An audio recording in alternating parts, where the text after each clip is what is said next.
শেহতীয়াকৈ চিটেটৰ কাৰণে যিটো জাজমেণ্ট হৈছিলে সুপ্ৰিম কোৰ্টত, ইয়াৰ যিটো অফিচিয়েল ষ্টেটমেণ্ট সুপ্ৰিম কোৰ্টৰ ফালৰ পৰা ইতিমধ্যে অলপ সময়ৰ আগতে প্ৰকাশ পাইছে অফিচিয়েল ৱেবছাইটত।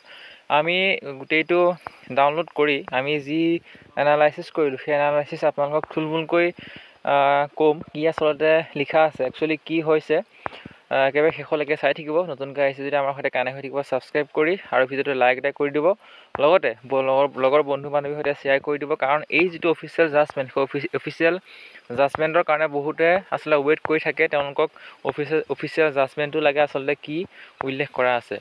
যদিহে আপোনালোকে চায় তেতিয়াহ'লে দেখিব যে প্ৰায় 53 পৃষ্ঠাজোৰা এক অফিচিয়েল ষ্টেটমেণ্ট, গোটেইটো যদি আমি পঢ়ি দিওঁ তেতিয়াহ'লে বহুত বেছি দীঘলীয়া হৈ যাব। আমি থুলমূল আচলতে আভাসটো আপোনালোকক দিব বিচাৰিছোঁ, যাতে কম সময়ৰ ভিতৰতে গোটেই আচলতে কথাখিনি আপোনালোকে গম পায়। ঝাৰখণ্ড টেট বহুত বছৰ হোৱা নাছিলে আৰু যি 26,000 প্ৰায় শিক্ষক নিযুক্তি হ'বলৈ গৈ আছে ঝাৰখণ্ডত, সেই 26,000 শিক্ষক নিযুক্তিত বাহিৰা ষ্টেট, বিশেষকৈ বিহাৰ আৰু এখন ষ্টেটৰ প্ৰাৰ্থীক তেওঁলোকে এপ্লাই কৰিবলৈ দিছিলে শিক্ষক নিযুক্তিত। আৰু তেওঁলোকে এটা চৰ্ত ৰাখিছিলে যে ঝাৰখণ্ডত শিক্ষক হোৱাৰ পাছত তেওঁলোকে JTET উত্তীৰ্ণ হ'ব লাগিব, আৰু যদিহে JTET উত্তীৰ্ণ নহয় তেওঁলোকৰ চাকৰিটো যাব, এনেকুৱা ধৰণৰ এটা অফিচিয়েল অৰ্ডাৰ দিয়া হৈছিলে ঝাৰখণ্ড চৰকাৰৰ ফালৰ পৰা। আৰু সেই অৰ্ডাৰ অৰ্থাৎ বেলেগ ৰাজ্যৰ প্ৰাৰ্থীয়ে এপ্লাই কৰিবলৈ সুবিধা দিয়াৰ কাৰণে সেই প্ৰাৰ্থীসকলৰ এগেইনষ্টত ঝাৰখণ্ডৰ যি JTET প্ৰাৰ্থীসকল সেইসকলে কেছ কৰিছিলে আৰু ঝাৰখণ্ডত জিকিছিলে। চিটেট প্ৰাৰ্থী কিন্তু সুপ্ৰিম কোৰ্টত গৈ সেই চিটেট প্ৰাৰ্থীসকল পৰাজয় বৰণ কৰে। আৰু শেহতীয়াকৈ যি অফিচিয়েল ষ্টেটমেণ্ট ইতিমধ্যে প্ৰকাশ পাইছে, কালি হিয়াৰিং হৈ গৈছে, সেয়া হয়তো সকলোৱে গম পায়। ইয়াৰ যদি মেইন যিটো পইণ্ট, সেই পইণ্টটো যদি আমি ডিছকাছ কৰোঁ, 20 নম্বৰ পইণ্টটো আপোনালোকে দেখিবলৈ পাইছে। ইয়াতে গোটেই কথাখিনি সোমাই আছে যে that CTET qualified candidate can be made eligible in a given contingency where the state government is not conducted TET. অৰ্থাৎ যদি ষ্টেট গভৰ্ণমেণ্টে টেট কণ্ডাক্ট নকৰে তেতিয়াহ'লে চিটেট প্ৰাৰ্থীসকল তেওঁলোকৰ যিটো যোগ্যতা অৰ্থাৎ চিটেট পাছ কৰিছে তেওঁলোকক গ্ৰাহ্য কৰা হ'ব।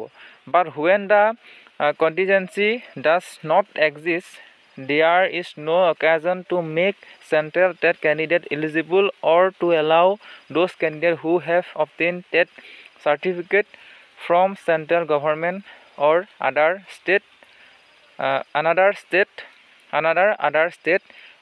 UT অৰ্থাৎ ইউনিয়ন টেৰিটৰী। গোটেই কথাটো আপোনালোকে হয়তো সামগ্ৰিকভাৱে বুজি পাইছে যে যদিহে অসম গভৰ্ণমেণ্টেই হওক বা যিকোনো গভৰ্ণমেণ্টে যদি টেট কণ্ডাক্ট নকৰে, ষ্টেট টেট কণ্ডাক্ট নকৰে, তেতিয়াহ'লে চিটেট উত্তীৰ্ণক তেওঁলোকে ল'ব লাগিব। আৰু যদিহে ষ্টেট টেট কণ্ডাক্ট কৰে তেতিয়াহ'লে হয়তো যদি ষ্টেটে বিচাৰে তেতিয়াহ'লে চিটেটক নিদিবও পাৰে, এনেকুৱা ধৰণৰ কথাটো 20 নম্বৰ পইণ্টত লিখা আছে। আৰু ইয়াতেই গোটেই কথাখিনি সোমাই আছে। বাকী গোটেইখিনি কথা যদি ডিছকাছ কৰোঁ বহুত বেছি দীঘলীয়া হৈ যাব। ইয়াৰ আৰম্ভণিৰ পৰা যদি আপোনালোকে চায় তেতিয়াহ'লে দেখিব যে ঝাৰখণ্ড যি হাইকোৰ্ট, সেই হাইকোৰ্টত কোনটো ডেটত কি জাজমেণ্ট হৈছিলে আৰু কেনেকৈ আচলতে হাইকোৰ্টৰ পৰা আহি কেছটো সুপ্ৰিম কোৰ্ট পাইছেহি, সেই গোটেইখিনি কথা ইয়াত পইণ্ট আউট কৰা হৈছে, এইটো যে ইনফৰ্মেশ্যন দিয়া হৈছে। গতিকে বাকী গোটেইখিনি কথা আমি ডিছকাছ কৰাৰ প্ৰয়োজন নাই। ইতিমধ্যে 20 নম্বৰ পইণ্টটো আমি ডিছকাছ কৰিলোঁ, 25 নং পেজত স্পষ্টকৈ উল্লেখ কৰা আছে।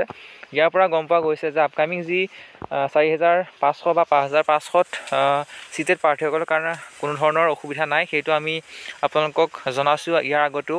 আৰু অফিচিয়েলি যি জাজমেণ্ট অহাৰ পাছতো আপোনালোকৰ সৈতে কথাখিনি ডিছকাছ কৰিলোঁ। সকলোৱে ভিডিঅ'টো লাইক এটা কৰিব। পৰৱৰ্তী সময়ত পুনৰ লগ পাম। ধন্যবাদ।